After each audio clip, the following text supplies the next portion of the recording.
Welcome to the RealTea podcast, brought to you by Tennessee Realtors and sponsored by Rule First, helping you live closer to what matters. I'm your host, Angela Shields. This podcast is created for Tennessee Realtors to get the tea on all things real estate in Tennessee. We'll bring you engaging conversations with esteemed guests in the real estate industry and cover a wide array of topics, including current events, governmental affairs, education, and legal updates. We are excited today to welcome Denise Baker, the Executive Director of the Tennessee Real Estate Commission, back to the RealTea. So welcome to you. Thank you. Glad to be back. Excited to have you. And she brought with her Anna Matlock, the Program Counsel, along. And this is your first time. It is. So welcome to the RealTea. Thank you. We have a tradition that all of our new guests answer this question. Okay. We're called the RealTea. Yes. So what do you take in your teacup? Sweet tea. That's the kind of tea that I drink. Wow. So I don't, the other kinds of tea, but like I say that sweet tea runs through my veins, what I like to say, but that's what I drink. True Southerner. Yep.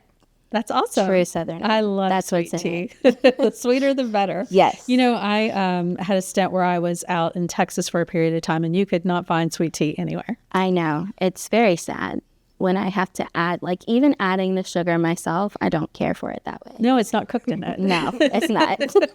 Yeah, well, welcome. We're glad to have you. Thank you. And we are excited to have both of you here today so that we can do some follow-up, because you were here, a few months ago? Yes. And we were talking about some changes that were coming up. Mm-hmm. And so now those changes have been implemented, or they will be implemented. Yes. They've been voted on. So we're going to talk and dive deep into them today. I'm excited to tell the masses about all the changes that have occurred over the past few months. Yes, that's going to be great. So let's dive into it. Okay. So what do we got? Well, we have several things. I will let Anna kind of help me with the regulation piece of things that are changing. Sounds good.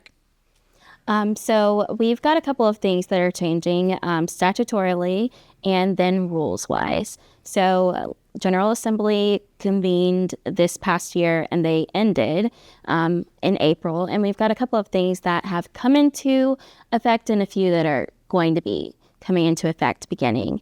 The main topics statutorily that we have that are changing are going to be related to renewals for temporary retirement and for regular licensees outside of it. We've got a few other miscellaneous changes, such as the commission's no longer required to meet in every grand division. However, that doesn't prohibit them from doing so. Oh, okay. So we'll be meeting in Jackson next month, and I believe we'll be meeting next year in East Tennessee. That is correct. And then I believe the year after we'll try and go back to West Tennessee.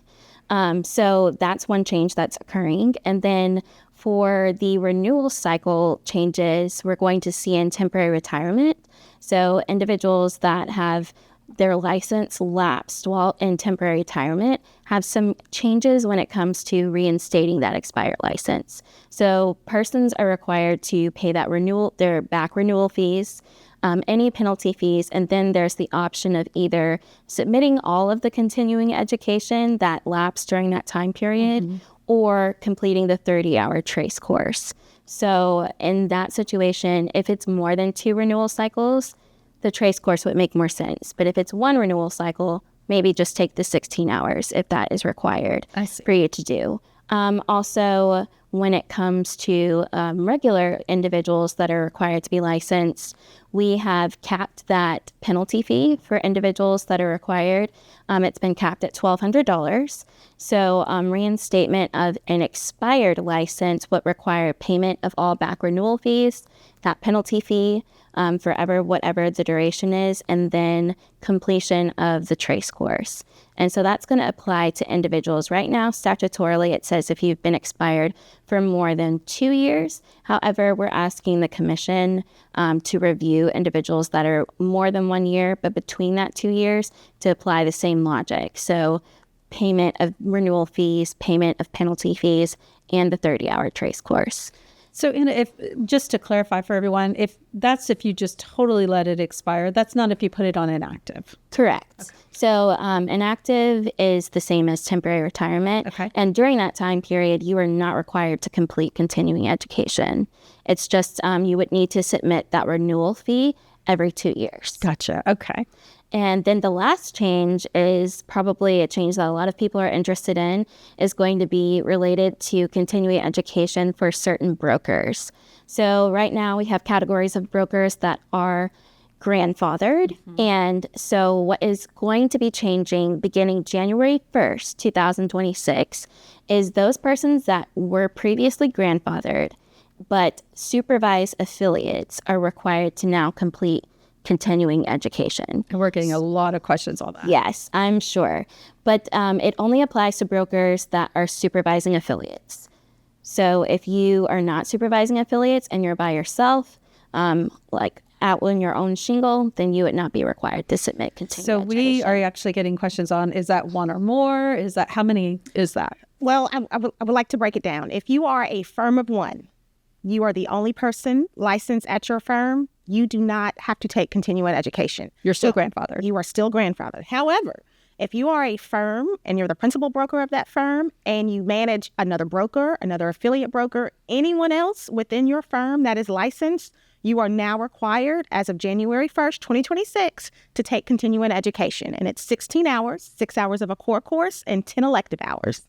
Great. So the other question we get is, when does that class, when should I take that class? If my license is renewed in January, do I have to take all of my classes in January? Well, here's the good news. You can start taking your classes today. So anytime between now, since you're still in your 2-year cycle, anytime between now and January, you can take your classes. And so when you renew your when you renew your license after January 1st, you already have taken your classes and we can renew your license. So it's your renewal period? Yes, it's in your 2-year renewal period. So if your license expires in January and you're a principal broker that happens to be grandfathered, you would be required to have 16 hours of continuing education in order to renew that license. And just to be clear, because we just had a road show and we got this question so much on that road show.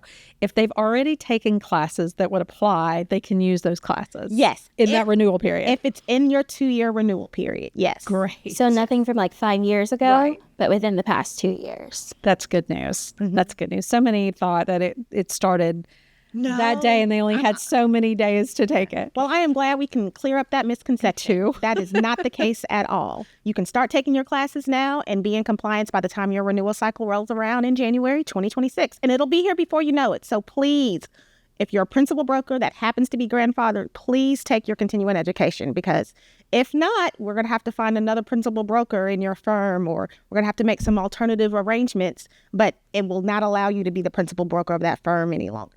And can you restate for me the classes that they must take? Okay. You can take 10 elective hours, anything you want. Well, let me put a caveat on that. Anything that has been approved by the Tennessee Real Estate Commission, you can take any of those elective hours. All our classes are online as far as the classes that you are able to take in order to get those 10 elective hours. And then we require 6 hours of the core course, which everyone has to take. As long as you're not grandfathered, everyone has to take the 6-hour core course. And it's just a reintroduction to state rules and statutes that you should know, but to keep you abreast of what's going on with TREC and what is required for your license here in Tennessee. Right. And I know Tennessee Realtors was a big proponent of making this change. And the very reason is because there are changes from time to time. And we felt that if a broker was managing others, they should be able to talk to those they manage about the changes and be up to date on all of those things. So I'm so glad the legislature made the move to require continuing education for any principal broker that's managing others. I think it will really help. Right. Well, great. That kind of clears that up for everyone. So thank you for that. So anything else that is important that brokers are aware of or agents are aware of that has changed since July? Well, we've got some new rules that are going to be coming into effect on September 23rd. September 23rd. Yes, September 23rd. We've got some rule changes. So a couple of years ago, the General Assembly required all of the executive agencies to review their rules and regulations that were effective. And we looked at several of those and made a few changes. Most of the changes are clerical, but there are three or four areas that are going to be different for individuals. So first is going to be, even though this is required now, related to E&O. So we're making sure that those individuals, when you submit your E&O, that your name is provided on your individual policy. So we're writing that, and the policies are submitted, that the individual policy, your name, limits of coverage, permissible deductible, those types of things are required to be provided. Also, we're putting in rule, even though these are the things that we've been doing for the past several years. If you have your license suspended because you have failed to renew your E&O, those individuals who have their license suspended for more than 30 days, but less than 120, and they decide to either retire their license, voluntarily surrender their license, or their broker released, those affiliates or brokers that are managed by principal brokers will be assessed a $200 penalty fee, and then the principal broker is assessed a corresponding $200 civil penalty for failure to supervise. As the statute says, if you have a lapse in E&O, it's a failure to supervise on behalf of the principal broker. Another matter that I'm sure we're getting a lot of questions is going to be related to gift cards. So whether individuals know it or not, gift cards have long been considered the same as cash, meaning they're not permissible. However, in rule, we've reiterated that we believe that gift cards are still the same as cash. However, there are two different exceptions when gift cards can be utilized. So the first is going to be gift cards that are used in open houses with other real estate licensees. And the second is going to be when you are using a gift card for a closing gift. So those are going to be two exceptions to the rule. And also, just kind of with the other gifts and prizes rules, gift cards are not to be used in advertisements as an inducement to a real estate transaction, just like the other rules, other things that we have related to gifts and prizes as well. We've also repealed two different rules. The first is going to be related to telephone answering services. I don't know anybody has those anymore, so that's kind of really an outdated one. And then another one is related to the interpleader form. I think there's been some confusion about the interpleader form repeal. So the interpleader form rule is a form, a document that individuals can use if they want to interplead those earnest monies that are being contested. So what's being taken is that's being taken out of the rule, but we're going to provide the form on the website for individuals to download. So it's not going away. It's just not going to be in rule any further. I see. So can we go back to the gift cards for just a little bit? Of course. Let's give some examples of what's permissible and what's not permissible in a story, if you will. A licensee may not give a gift card, a licensee may not give a gift card or may not advertise that they're giving away gift cards to any store. So that includes your big box retailers, your Lowe's, your Home Depots. You cannot advertise, use me as your agent and you will get X amount in gift cards at closing. That is still not allowed. However, as a token of appreciation at closing, if you give a gift, you may now give a gift card to your client. It's two different things. Right. Because a lot of agents will give something as a little token. Is there any kind of limit on those gift cards or anything? It's a token of appreciation. Whatever that is. Whatever that is. Okay. Yes. However, I just want to make it clear, you cannot advertise that use me as your agent and you will get I give gift cards. Right. That's what I do. I give gift cards. Right. I give X amount of dollars at closing. Right. That is still not allowed. Okay. I'm trying to think of other scenarios. What about,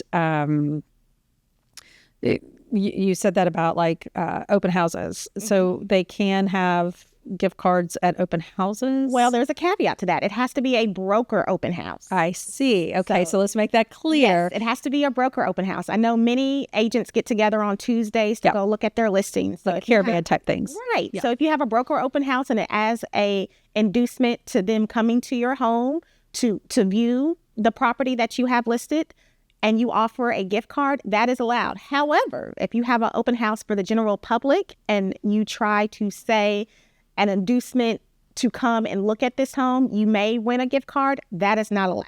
Okay. Very, very, it's two different audiences yes, there. It's very nuanced, but we see it completely and totally different.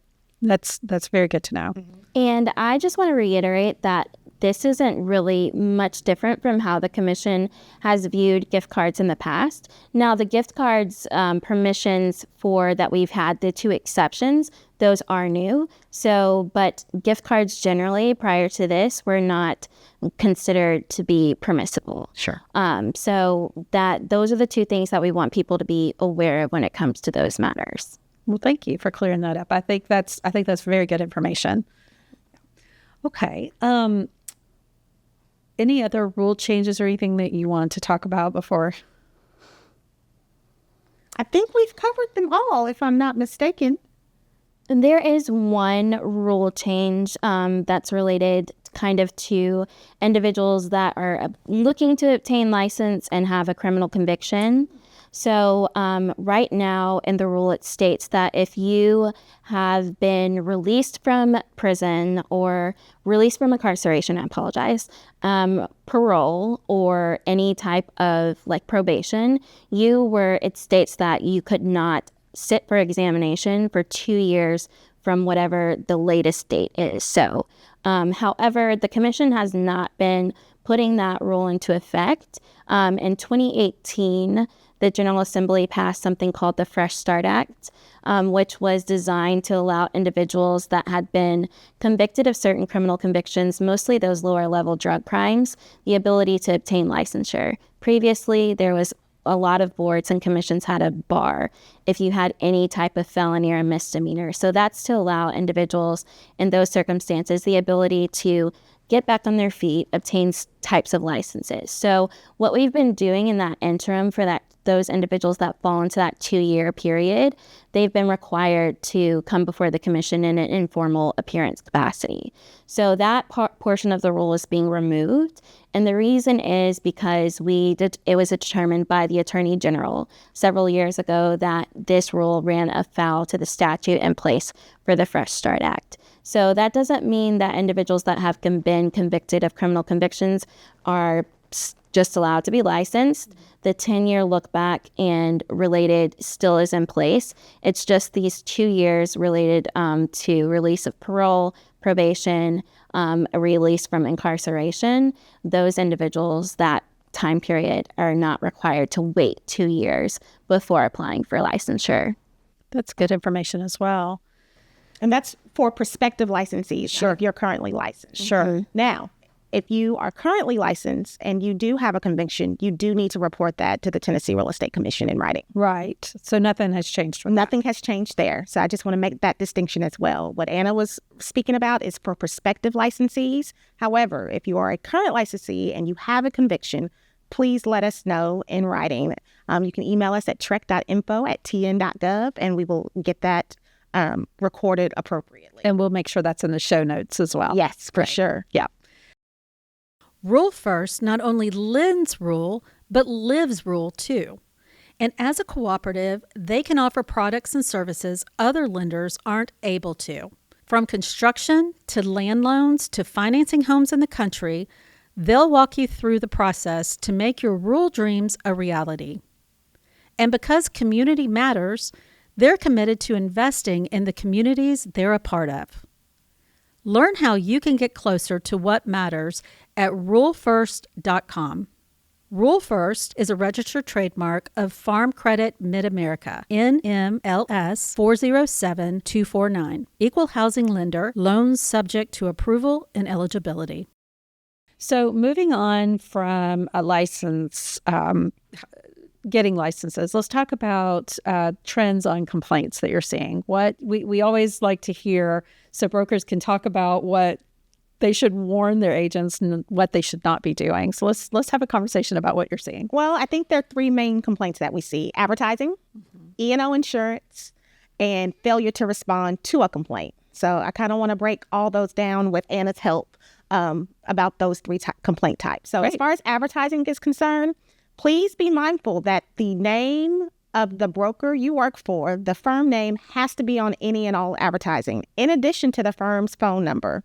You can have your phone number as well, but the firm phone number is required. In addition to that, the firm name has to be bigger than your name. Your name can't be bigger than the firm name.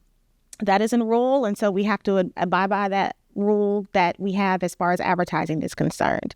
The one-click rule applies. So if you're advertising on social media, please make sure that I'm able, or whomever is able, any prospective client is able to click and see the firm name and the firm telephone number on any corresponding page within one click. So that's very, very important as far as advertising is concerned. The second type of complaint that we see quite often is E&O insurance. This year was a renewal period year for E&O insurance. TREC partners with RISE to provide a good majority of the E&O insurance policies that real estate agents have here in the state of Tennessee. Earlier this year, we suspended thousands of agents because they did not have E&O insurance, and hundreds of complaints were opened because brokers' failure to supervise to make sure that licensees in their firms had proper E&O insurance. Wow. So it's really important that you have proper E&O insurance. TREC's role is to protect Tennesseans and empower professionals. And we do that by making sure that the professional real estate agents here in Tennessee have proper E&O insurance if and when a Tennessean needs to make a claim against them. So once you suspend them, can they get their insurance and then come back? Yes. How does that happen? Once you're suspended, you can get insurance and come back and pay the civil penalty for not having insurance and become in good graces with TREC once again. And what happens to their transactions while they're suspended? Does their broker take on that role? Well, the broker should be supervising to make sure everyone that is in their firm is licensed. So we could have TREC has a host of things that they can do if someone is practicing without E&O insurance. I wouldn't advise it. No, it sounds like a whole tangled web of a mess. Yes. And again, just to reiterate the importance of staying on top of it because of the problems it could trickle down and cause. Right. Yes. And I just wanted to add that the E&O cycle for this time period, it ended at the end December 31st of this past year. And so we don't actually start running suspensions until the end of January, on January 31st. So even though that requirement is there is a 31-day period in which those individuals, if they have a lapse, their license isn't going to be suspended. But then after the suspensions run on the 31st, we don't actually start assessing penalty fees until around the first week of March. So we might have individuals that are suspended from, let's say, February 1st, but if their license is reinstated, meaning they provide their policy before like March 1st, then their suspension can be lifted without the assessment of penalty fees. And then that 30 to 120 days, you can backdate your policy. After 120 days after suspension, backdating is no longer permitted. So if you backdate your policy, that penalty is going to be less. It's going to be $200. But if you don't backdate your policy, it's going to be $400. So there's some time and some flexibility, but essentially, basically, when it's getting to be May, the end of May, and your license is still suspended, those penalties for the agent are going to start to accrue. And then the civil penalty for the principal brokers will go up as well. So bottom line, everybody listening should pause this podcast, go pull out their insurance, get the date, and put it on their calendar. Yes. Yeah. And for those who have the RISE policy, next year, we're doing something different at TREC. It will expire June 30th, 2026. Everybody. If you have a RISE policy, yes, it will end June 30th of 2026. Wow. This will allow a new 2-year cycle to begin on July 1st, 2026. And so now every July 1st, every 2 years on July 1st will be the new cycle starting next year. For rice. Yes. Yes. So put it on your calendar. Yes. That way, don't let all this happen. TREC will be communicating to the masses about this change next year as well. So we think this will help licensees better navigate the required fee that it does take to pay for E&O insurance in the state. Also, we're just shifting it from the end of December, where we have lots of different holidays. We've got Christmas, we've got Hanukkah, we've got the New Year's. And so moving it to the summer will hopefully provide less distractions for individuals to be able to renew their license than towards the end of the year when everyone is trying to get so many things completed. Right. Sure. Right. So you got advertising, you got E&O, and what was the third one? Lastly, failure to respond. If someone opens a complaint against you, please respond back to us. If you do not respond, you will most likely receive a $1,000 civil penalty from the commission because you failed to respond. A response can even say, "This is ludicrous. It's not true." That is a response. But please follow the instructions in the letter that we provide not only you, but your broker. Respond back to the complaint so you're not automatically issued a civil penalty for failure to respond. That goes for audits as well. If your firm is being audited and you do not respond to our auditors, we can issue a civil penalty for failure to respond, because responding to an audit that TREC does is a requirement if you have a real estate firm in this state. And how do you notify them if they have a complaint or an audit? They're coming for an audit. Very detailed instructions in the letters that are sent to you as far as the complaint process is concerned. So you know exactly who to email it to. And if you choose to mail it in, the address is provided in the letter as well, where to mail it in as well. But they get a physical letter? Right. So the complaints are mailed out physically through the mail. We also email those complaints as well. Okay. All right.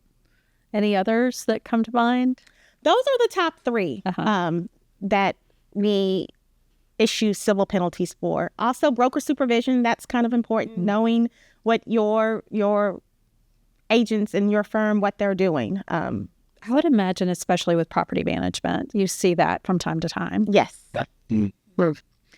So how can agents keep up with changes at TREC, anything going on TREC related? How do they keep up with that? Well, you can not opt out of the quarterly newsletters TREC sends out. We have that too in our I'm newsletters. always amazed about, we only send out a newsletter quarterly, and so many people opt out every quarter, which is quite unfortunate, but we keep our website up to date. Also, reach out to your brokers. Hopefully your brokers are better informed because of the association connection that they may have with you all, or because they're watching our meetings. So reach out to your broker, or you can just come to our meetings. You will learn so much from coming to a TREC meeting. You will also receive 8 hours of continuing education. There's an opportunity in West Tennessee to come to Jackson City Hall in October for a TREC meeting. I don't know if there's going to be a hearing yet, but I'll have more of that information in September. But if you attend not only the meeting, but the hearing as well, if there is a hearing, then you will receive 8 hours of continuing education, and you will learn so much about the Tennessee Real Estate Commission as well. So when there's a hearing, they're actually allowed to sit in? Yes. Wow. Yeah. I think a lot of people are not aware of that. Yes. Yes. Interesting. You are able to attend the hearing. And I think some people are not aware that when they attend your meetings, they get CE credit. Yes, 8 hours of CE credit. And the meetings last anywhere between 3 to 5 hours. If there's a hearing, it may last 8 hours or longer, but you have to attend both in order to receive CE credit. On the months that we don't have a meeting, you get to stay 3 to 5 hours and get 8 hours of CE credit. It's amazing. Wow. So speaking of the commission and meetings, you've had a change. You've had new people come onto the commission, which they do from time to time with terms. So can you announce who your new commissioner is and your new vice chair is? Yes. So Governor Lee appointed Wyatt Rampey as a new commissioner here representing Middle Tennessee. So we're really happy to have him. His first meeting will be in October in Jackson. So we're thrilled to have him as a commission member. And then our chair, it remains to be Commissioner Diaz, Jeff Diaz, representing West Tennessee. And our new vice chair is Joan Smith. And so we're really happy to have her represent West Tennessee as the vice chair for the Tennessee Real Estate Commission. We're very excited for Joan. I know she's been heavily involved in all things Tennessee Realtors, so she is a great She has been until she got that trick from the commission. She's not allowed to do as much, but we are so excited to have her in that position. Yes, we have a great group of folks, and I'm very pleased that that they allow us to do the work that we do for the state of Tennessee. Yeah, that's great. Well, is there anything else that you would like to leave us with TREC? Because believe it or not, we've been talking for quite a while now. Oh, really? Yes. Okay. Know your expiration dates. Make sure you have those written down somewhere so you renew your license timely. That is very important. We have a lot of members that are waiting and not realizing their time is up, and they're trying to get in their education, which tons of education around between all of the local associations and of course, Tennessee Realtors. So that's important. Another thing, put that on your calendar. Yes, for sure. Definitely know when your license expires. Yeah. It's every 2 years. Yep. And everyone has a different date that they go by. How about you, Anna? Anything else? I think the only other thing I would add is when staying up to date with communications. We do have the newsletter, but we also have our e-notify system, which is something that you can sign up through the department, and you will go in and you'll select actually whatever regulatory board that you would like to do. So if you hold multiple licenses, say you're a real estate agent, also an appraiser, and a scrap metal dealer, I don't think that really happens, but you can select for all of those to be notified. And we use that to notify individuals of our big changes that we have. Mostly it's going to be updates related to our rules and regulations, but also we might occasionally send out information about new changes that may be coming for the commission that we think is going to be important. So we try not to use that too often because we know people don't want their inbox to be flooded, but that's another way to stay up to date. And also, of course, reach out to your principal broker if you have any questions. The commission is here for as well, but make sure you speak and communicate with your principal broker because that person's going to be a great source of information for you. Right. Well, we certainly understand that because we know, as you do, that agents, realtors, brokers, they get so much in their inbox all the time. So, but I think it's a great resource to be able to receive information from TREC and keep up with what's going on. So, well, I just want to say we appreciate all that you do and what you do with us and for us. And so thank you both for being here. And Anna, thank you for joining. I hope both of you will come back. And I think it's important that we're able to share the updates and share the information. You're both welcome anytime. And thank you. Thank you for extending that invitation. Absolutely. Yes. We expect to see you again. Yes. Thank you. Thank you. Thank you all for joining us today on the RealTea podcast. If you enjoyed this episode, please share it with your friends and colleagues. Then visit tnrealtors.com to submit your questions and topics for future episodes of the RealTea podcast. Thanks for listening.